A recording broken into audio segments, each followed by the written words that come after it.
So sure, how did I get to Egypt? Well, I was living in Geelong. I was staying with my mum down there at the time during when the whole Schmovid narrative decided to unfurl. And The lockdown years, I call them.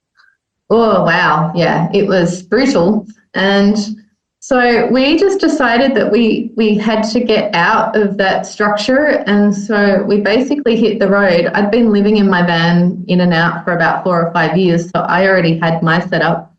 And then Mum bought a mobile home, and we pretty much took to the road for 7 months looking for a community and people that weren't completely obsessed with beer, and we couldn't find it.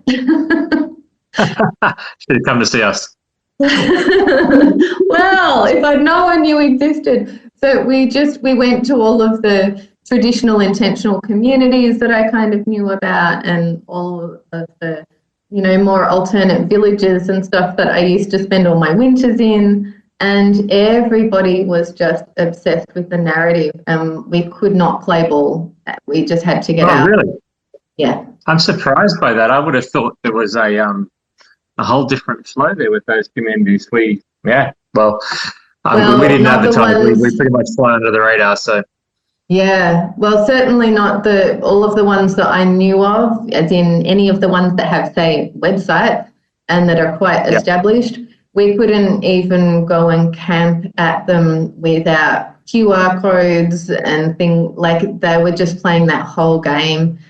And even around, Mullum and Nimbin, those more kind of like alternate feeling towns, no, they were just obsessed with it.